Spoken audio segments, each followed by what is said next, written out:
Hello and welcome back to Art Books Reviewed, and today we're going to look at this. It's a kid's picture book. It's called Jeremy Worried About the Wind.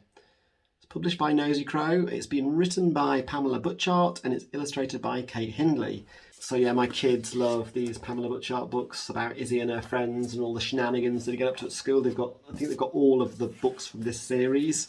And I really like Kate Hindley's illustration style. This is my favourite book of hers, actually, The Great Snorkel Hunt. It was the first one that I saw. This is by Claire Friedman. And I really like her illustration style. It's really cartoony. And I love the choice of colours she has as well. It's really simple, kind of really simple art. You know, these faces, there's nothing too complicated there, but they're so expressive as well. Anyway, it's called Jeremy Worried About the Wind. This is the hardback version. I think you can get paperback too. Published by Nosy Crow. I think it was published in 2020. It's got a nice spine as well. I like the colours and the lettering there. So let's have a look inside, shall we? I like the fact that even the lettering is sort of blowing away in this gust of wind. That's a nice touch. Yeah, published in 2020 by Nosy Crow. So here's Jeremy, the protagonist, who has worries, including wind. So yeah, I won't read it all out, but we'll just go through the general story here and look at the illustrations.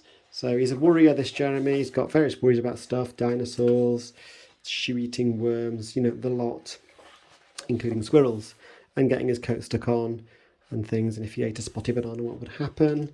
So lots of worries. Kiri's upside down, about to be devoured. That's a very real worry, I think, yes.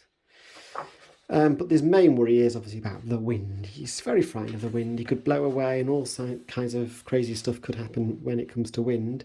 But then one day he meets this other child called Maggie. And Maggie is very carefree, not worried about a thing. She's got her shoelaces undone and he's immediately worried about what might happen with those undone laces. And she says, what's the worst that can happen? And Jeremy pulls out his worry list and shows her. And then they start to sort of get to know each other a bit better. And they become friends.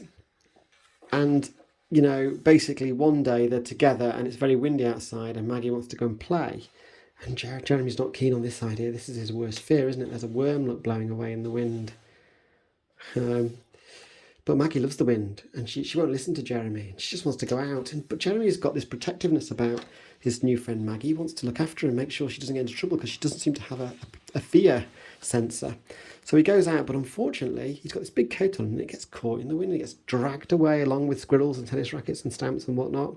Help, he shouts, but you know, he's been blown away and Maggie cannot help.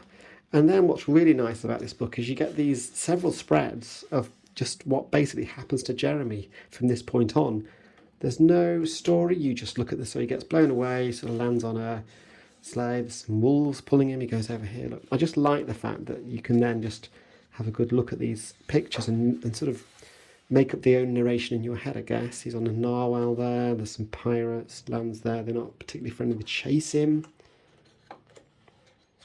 And he walks the plank, etc. But oh my word, he gets rescued by a squirrel in a helicopter and he's delivered safely home. So he's reunited with Maggie and he's had a good time, actually. Tells her all about it. It's brilliant and he wants to do it again. Come on. And Maggie's a bit confused, but what about the serious danger, she says.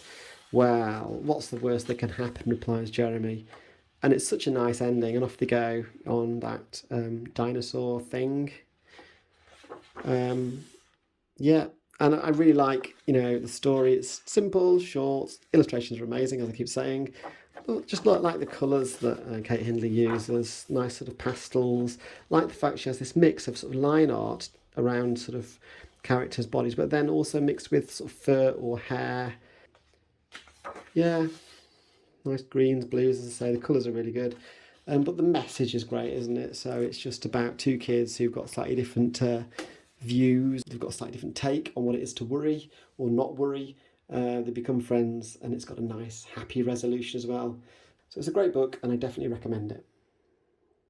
So I really like this, love the colours, love everything about this book. I like the message, it's good for kids, you know, who are struggling with a bit of anxiety, for example. and it's probably good for them to look through this, and maybe you can start a conversation with them about what they're worried about and how to sort of tackle that. So it's a great book. I hope you enjoyed the video. If you did, please like and subscribe, and hopefully see you next time.